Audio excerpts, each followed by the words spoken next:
Yo, assalamualaikum warahmatullahi wabarakatuh buat teman-teman semuanya. Siapa di sini yang galbay di pinjol legal, pinjol raksasa? Saya sampaikan ya, ada di Akulaku, di Kredivo, di Shopee, pinjam duit, EasyCash, kredit pintar. Ada kami, ada Pundi, Uatas, mau cash, pinjam duit, Indosat, Ipoji, dan lain sebagainya. Kalau diurain satu persatu sih banyak. Itu adalah pinjol-pinjol legal, pinjol-pinjol raksasa, dan pinjol-pinjol yang paling sering dipinjam oleh masyarakat Indonesia. Itu yang paling banyak. Itu yang paling nomor satu adalah EasyCash. EasyCash adalah pinjol yang paling banyak di-download oleh masyarakat Indonesia. Bahkan kemarin saya bikin videonya mencapai 222 juta kali download. Itu untuk EasyCash saja gitu loh. Oke. Yang kita bahas bukan soal EasyCash-nya, tapi soal yang mengalami galbay. Saya paham banget buat teman-teman semuanya. Mungkin segala problem bercampur di dalam pemikiran Anda. Mulai Anda akan dikunjungi, ya kan, dengan RT, dengan RW, dengan kepolisian. Siapa yang tidak takut dalam hal ini gitu loh. Sampai Anda mau diproses ke jalur hukum. Proses ke jalur hukum, mungkin jalur pidana, jalur perdata. Sampai ada bahasa penarikan aset-aset yang ada di rumah. Siapa yang tidak kecemasan dalam hal ini ya? Mungkin siapapun orangnya yang mengalami telat bayar atau tidak mampu bayar di pinjol itu, misalnya bertepatan hari ini sudah jatuh tempo dan kemungkinan beberapa hari ke depan atau beberapa minggu sampai beberapa bulan ke depan kita tahu kita tidak akan ada uang, pastinya segala ketakutan itu akan muncul dalam diri kita ya. Ini saya berpesan buat teman-teman semuanya, coba cari tahu dulu, tahu dulu atau temukan dulu hal-hal yang sangat mengganggu dalam pemikiran Anda. Apa yang ada dalam pemikiran Anda ini sehingga Anda begitu ketakutan? Karena yang saya perhatikan selama ini, orang-orang yang telat bayar itu mereka lebih percaya dengan apa yang ada di pikiran mereka daripada apa fakta yang akan terjadi. Ya, contoh soal Anda mau diproses ke jalur hukum. Banyak banget orang yang percaya akan hal ini. Memang proses di jalur hukum sendiri OJK mempersilahkan. Ya, lewat dari 90 hari pihak pinjol bisa bekerja sama dengan pihak ketiga atau menjalin kerjasama dengan pihak lawyer untuk menjatuhkan si debiturnya atau memproses si debiturnya ke jalur one prestasi. Tapi kan teman-teman selama ini kan tahu sendiri bahwasanya pinjol tidak mengambil bekerja sama dengan pihak lawyer atau memproses Anda ke jalur one prestasi atau jalur perdata, tapi dia lebih bekerja sama dengan pihak ketiga. Muncullah namanya Telmak Integrasi Indonesia, muncullah namanya PT Xianghao, muncullah namanya MBA Konsultan, dan segala macam gitu loh, banyak lagi sebenarnya. Dan dari sini harusnya teman-teman semuanya sadar ya. Sebenarnya yang paling bermasalah adalah pemikiran teman-teman sendiri. Pemikiran teman-teman ini sangat kejam buat teman-teman semuanya. Jadi kalau kita tidak mampu mengendalikan pemikiran kita dengan maksimal, itu bisa mengganggu hal-hal yang tidak semestinya. Contoh, Anda akan terjadi ketakutan yang begitu berlebihan di dalam diri Anda kalau sudah terjadi overthinking. Ya, over banget Anda memikirkan sesuatu yang berlebihan. Ya, contoh kayak kapan Desi datang ke rumah gitu loh. Sebenarnya kalau kita analisa kapan Desi datang ke rumah, siapapun tidak ada yang bisa memberitahu Anda. Ya, kecuali antara debt collector dan pihak penyedia layanan.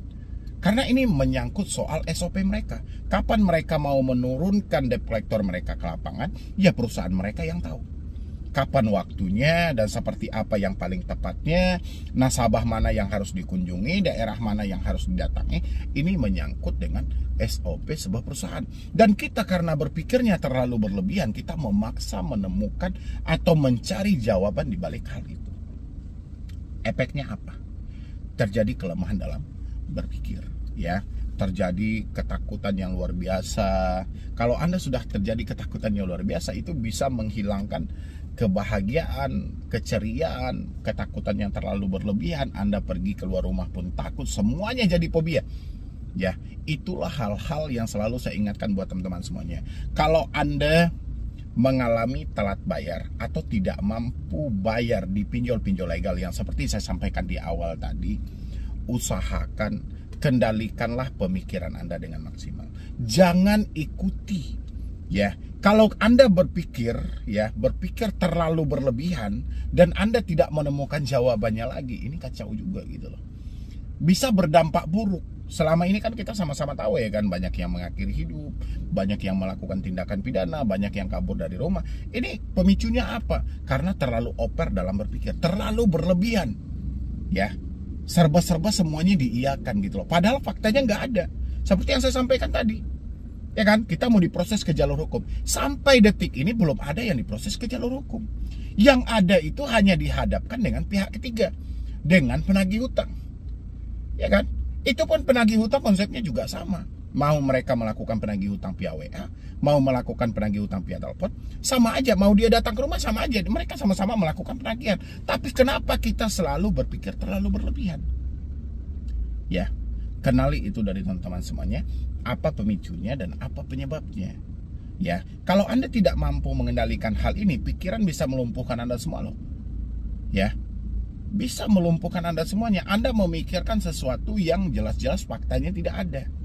Hari ini sudah kita sampaikan, kita bukan tidak mau. Saya berulang kali menyampaikan sama teman-teman, kita bukan tidak mau, tapi kita ini sudah tidak mampu.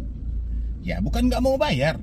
Anda masuk ke saya aja, Anda masuk ke saya, menemukan channel solusi hutang ini, saya juga nggak tahu sudah berapa puluh juta duit Anda habis untuk memperpanjang, mencicil, dan berusaha untuk menyelesaikan pinjaman online. Hanya saja Anda masuk ke dalam jalur yang salah, sehingga hal ini tidak bisa terselesaikan.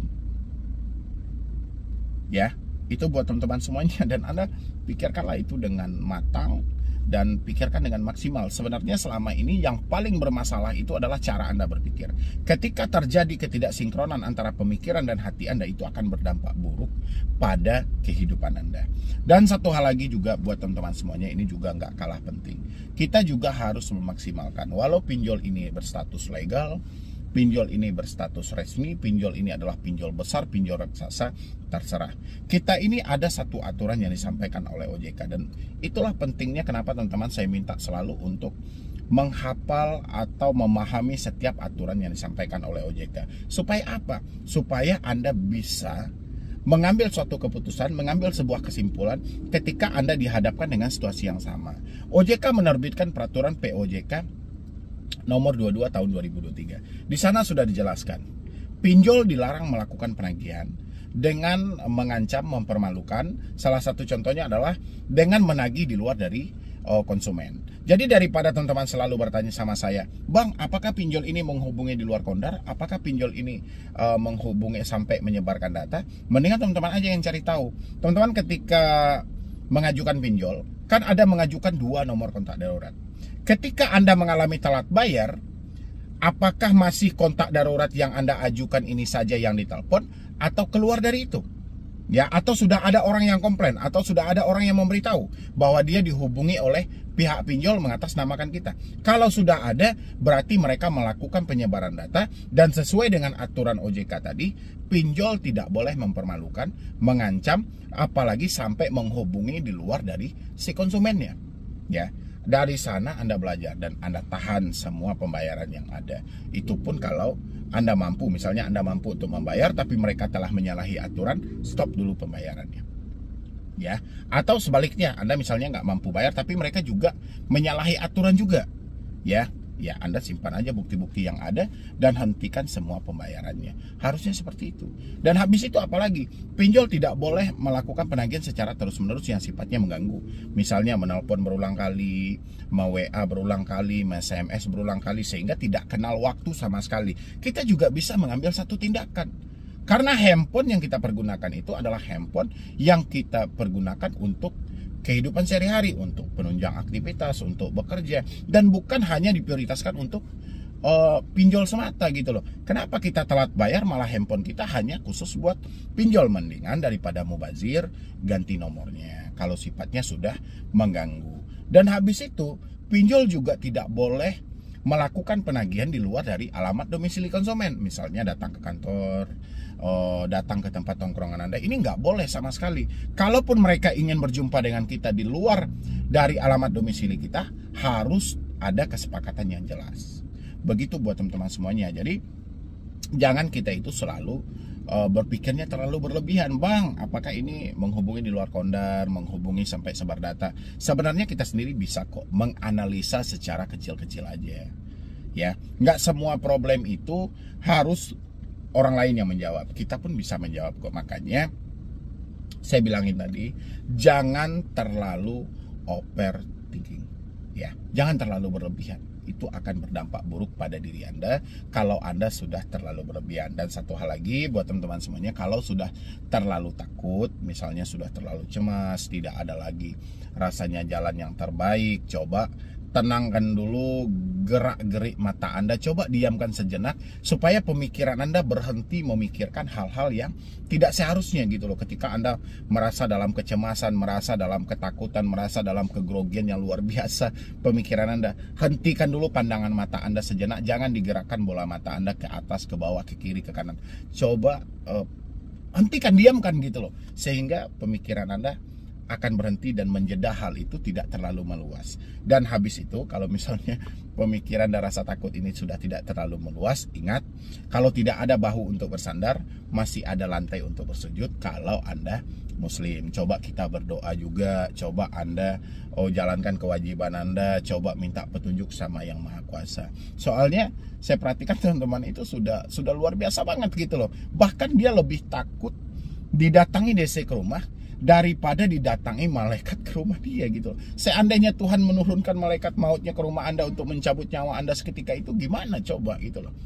Sementara kita hanya sibuk dengan perkara dunia, kita belum sempat untuk membayar hutang kita sama Yang Maha Kuasa. Ya, bukan sok menggurui atau gimana. Coba libatkan juga di saat situasi yang rumit, di saat situasi yang sulit, coba libatkan Yang Maha Kuasa dalam setiap permasalahan kita. Lagian, saya juga berulang kali menyampaikan sama teman-teman semuanya, galbay pinjol tidak ada yang berat. Resiko satu-satunya yang akan kita dapatkan ketika kita tidak mampu bayar pinjol, BI checking. Ya, kalaupun pinjolnya tidak mempunyai akses ke BI checking, kita masuk ke dalam fintech data center. Jadi hapus semua problem yang ketakutan yang selama ini merajalela dalam pemikiran kita.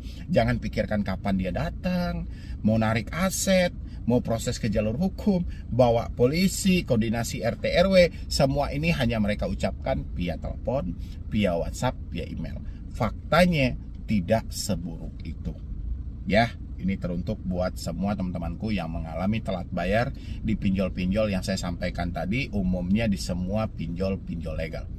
Ya, stop menakut-nakuti diri sendiri. Sudah saatnya Anda membangun pemikiran yang positif untuk membangun kembali semangat Anda buat ke depannya. Ya, dan jangan lupa juga buat teman-teman semuanya, mungkin dari saya cuma itu aja, tapi jangan lupa untuk Anda mensupport selalu channel Solusi Utang supaya channel ini makin berkembang dan saya makin semangat memberikan motivasi dan edukasi. Dan satu hal lagi, kalau teman-teman butuh misalnya pendampingan khusus untuk Anda konsultasi, untuk Anda berdiskusi juga, Anda boleh klik tombol gabung yang ada di bawah nama channel. Nanti Anda bisa ambil diskusi khusus langsung bersama Medi Brony. Ya, Anda bisa telepon saya dan Anda bisa chat saya dan kita diskusikan apa langkah-langkah yang harus Anda ambil buat ke depannya. Ya, jadi sekian dulu dari saya, Medi Brony. Wassalam.